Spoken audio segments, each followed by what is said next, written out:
Ырчы Асел Кадырбекова жол кырсыгына кабылды. Анын абалы оор деди жолдошу Нурлан Насип. Ырчы Асел Кадырбекова ато кырсыкка кабылганы кесиптештери арасында айтылган. Бул боюнча ырчы Нурлан Насипке байланышканыбызда маалыматты растады. Абалы оор деген Нурлан Насип жубайы учурда Бишкектеги травматология жана ортопедия илим үзүлдүү борборунда жатканын билдирди. Дарыгер Асел Кадырбекованын алган жаракаттары тууралуу айтып берди. Жол кырсыгы кечээ 26-июнда саат 15:47 Медеров жана Тыныстанов көчөлөрүнүн кесилишинде катталган. Кырсыктын кесепетинен 3 жаран жаракат алган. Супер KG порталы ырчынын батыраак айыгып кетишин каалайт. Булак Супер KG.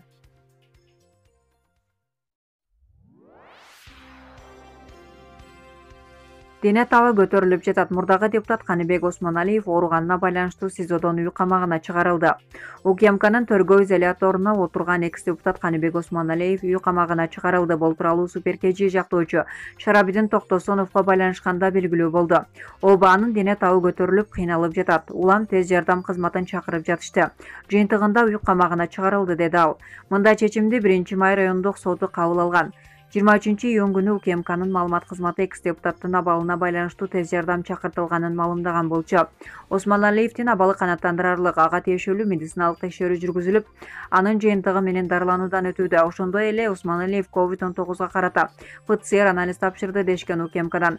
Каныбек Осмоналиев Садыр Жапаровду бошотуу талабы менен 2-мартта өткөн митингди уюштурган деп айыпталууда.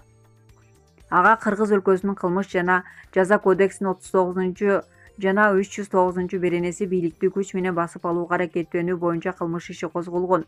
Сот 29 апрелде экс-депутат Каныбек Осмоналиевдин бөгөт чарасын карап, камактагы мөөнөттүн 3-июлга чейин узарткан. Булак Супер KG.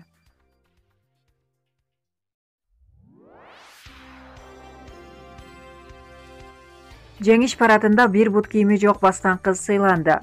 Калининградда жеңиш парадындагы жүрүштө кыз бут кийимин жоготуп алган. Бирок алага карабастан катарды бузбай, кадам шилтеп баса берген. Балтика флотунун командири адмирал Александр Носатов парадтын катышуучусу сыйланарын билдирди.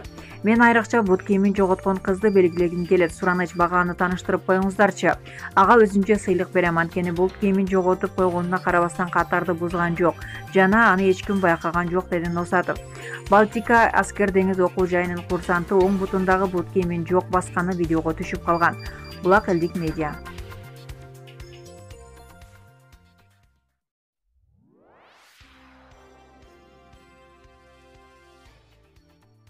Орусияда 35 жаштагы аял чөптүн арасында төрөп ымыркайын өлтүрүү үчүн баштыкка уруп салган. Орусиянын Удмуртия республикасында 35 жаштагы аял кош бойлуулугун жашырып, жүрүп төрөгөндөн кийин баласын баштыкка уруп таштап салган. Бул тууралуу орусиялык басылмалар жазышууда. Маалыматка ылайык, апрель айындагы күндөрдүн биринде толгоосу келген аял үйүнөн чыгып, аялдагы Маданият үйүнүн артындагы талаадагы чөптүн арасында көз жарган. Андан кийин баласын баштыкка уруп койгон. Тергөө иштеринин жыйынтыгында ымыркай үшүп каза болгондугу аныкталган. Аял бул кылмышын материалдык оор абалы жана жеке жашоосундагы көйгөйлөр менен байланыштырган. Топтолгон материалдар сотко өткөрүлүп берилген. Эгерде күнөөсү аныкталса, 5 жылга чейин эркинен ажыратылышы мүмкүн экендиги жазылат маалыматта. Булак Супер KG.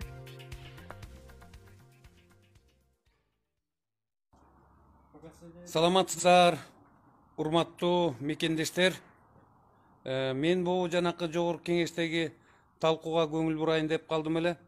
Ичим аябай момундай каным чуркап башыма чейин жетип кетти.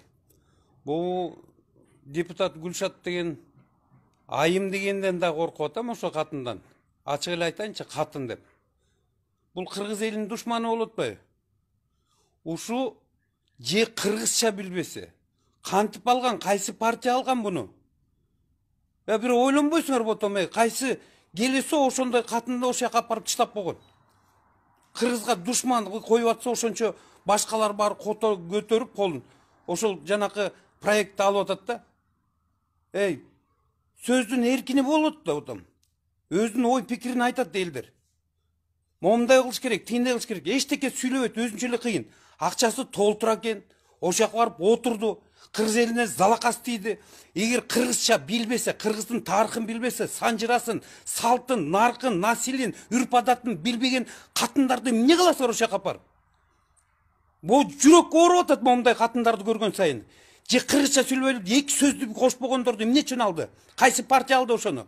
Уялбай, тыйынына асылып, ошонун тыйынын алды дагы анан парт билет берип койду тияка. Эме кой, отур аны сүйлөй бер деп коюп. Кичине уялсаңар боло. Кыргыздын өзүнүн ички жан дүйнөсүндө демократия бар. Туураны туура дейт, чындыкты чын дейт. Акты караны билген кишилер да. Ушундай маңкурт катынды ошол жака апарып коюп туруп, бүт кыргыз элинин ызы чугулуп атат. Бизде деген бар да деген, свобода слова деген бар да. Ошол аял менен жолугуп айтыш керек экен, кыргызча жооп берчи. Билбесең эмне кылып жүрөсүң Кыргызстанда? Эмне кылып жүрөсүң Кыргызчаны? Ошо Гүлшат деген аял мага чыксынчы ботомай. Уят эмеспи? Күйөөсү каякта? Күйөөсү үйрөттү беле бияка? Же күйөөсү башка улуттан болсо, ошол улуттун тили менен сүйлөп кетпейби башка жака? Эмне үчүн парламентке ушу кыргыз тилин, ушу Манас атабыздын түп көзөгүн, тарыхын, санжыраларды билбеген аялдар барып отуруп бизди башкарыш керек?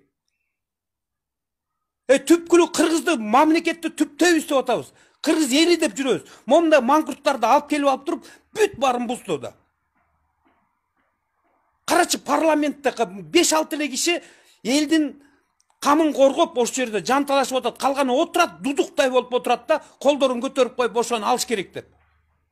Бул уят нерсе деп атам. Жана Гүлшат деген аял каяктан келген көрбөптүрбүз деп атам. Bir суроонун бирөөсү айтса кайшы айтып, бул күйөөсүн мээсин чагып бүткөн болсо керек, та деп берип. Кетсин, ошондой мокочолордон арылалы деп атам. Кыргызстан тазалансын. Жаңы жаш улан кыргыздар келсин, жаш канча деген акылдуу жигиттерибиз, кыздарыбыз бар. Ошолор отурсун, кыргыздын, биздин элибиздин камын көргөн гана, таза, эр жүрөктүү, тайманбастан кыргызды даңазалап, кыргыз улутум, Манас атабыздын урпактарыбыз деп, ошолорду даңазалабайбы? Каяктагы мокочолордун баары үйүлүп алган дагы ошол жерде жүрөт дагы эле, кыргызга залака тийгизип. Кыргыз элим айткылачы ошону, кетсин, көчүп кетсин, каяка көчсө ошол жака көчсүн. Мен бул аялды сөккөн жокмун, бирок чын ички дүйнөмдөгү өзүмдүн пикиримди айтып атам. Келип тиякта турат, орусчадан башка эчтекени билбейт экен. Анан мен бир карындашым ооруп калды, анан давлениеси көтөрдү деп. Бүт элдин баарынын давлениесин көтөрдүңөр силер.